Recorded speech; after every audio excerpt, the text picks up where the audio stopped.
Today we're here to talk about transit. And a multi-year budget can be very challenging. On the one hand, it gives you some direction, you can lay out a path for the next 4 years, and then get on with the business of making it happen. However, it's also limiting, and we know from having done this a couple of times before that finding funds for new situations that come up during those 4 years can be difficult. In the last 4-year budget cycle, there was a groundswell of support for a green bin program, something that had been long requested by Londoners.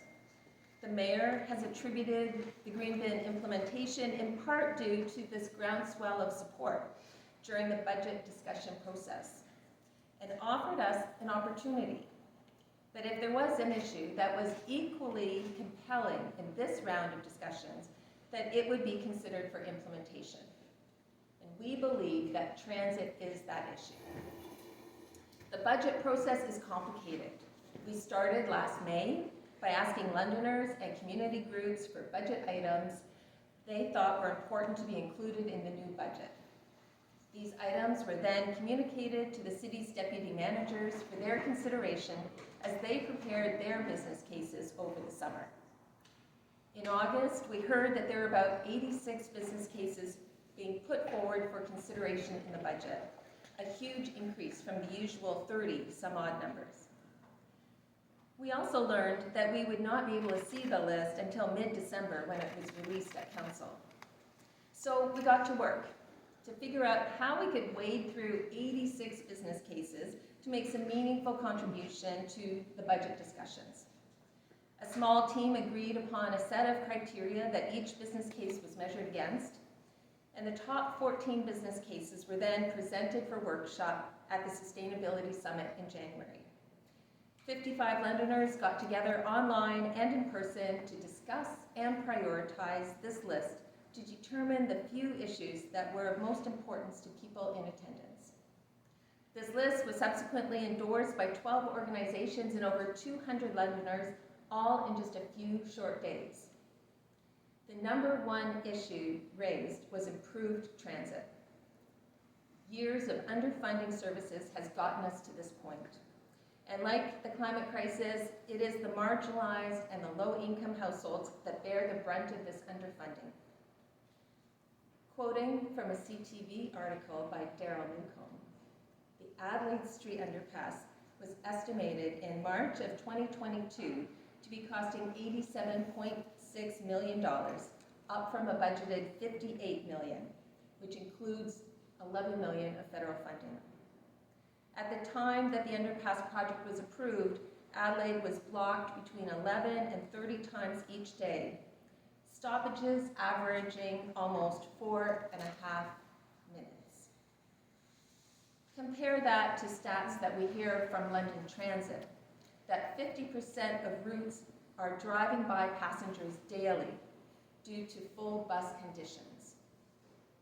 We'll hear later today from people who will have lived experience of being stuck at that stop, waiting for another train, and it is more than just 4 minutes of waiting. The LTC has outlined that these inflationary costs include 70% increase in insurance, and I think we have all seen insurance goes up in our own lives, from house insurance to car insurance rates. And bus maintenance has exploded by 141%. Yes, the mayor's budget includes support for an 18% increase for 2024, but the average increase that LTC is approved for in their base budget is 8.6%. We've already seen that transit users have had their fares increased by 17%. And London Transit has paid for these inflationary increases over the last 4 years by depleting their reserve funds. Was that the right decision? I don't know. But the fact remains that the budget was not sufficient to run the operation. And these increases do not mean that there is any budget for growth. You can say that perhaps they are not running a tight ship, but these kinds of increases are hard to find in operational efficiencies alone. If council wants to send in auditors, that is perhaps a good idea. But they also need to anticipate that London is a growing city. both in population numbers and in the sprawl of new housing developments. This sprawl requires transit service. Where is that going to come from?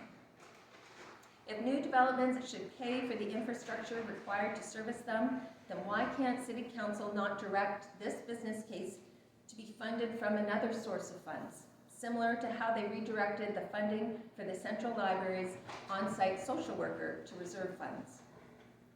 Do we want a city that requires every individual to own a car in order to get to work, school, get groceries, or go to medical appointments? Especially in this economic climate, not everyone can afford to own a car. We are asking for Council to provide funding for conventional transit service growth. And that is what we are here today to highlight. We need a vision for a city that is equitable for all. I turn the conversation over to some of our community organizations for comments. And I'd like to introduce our host today, Pastor Joshua Lawrence, for some opening remarks.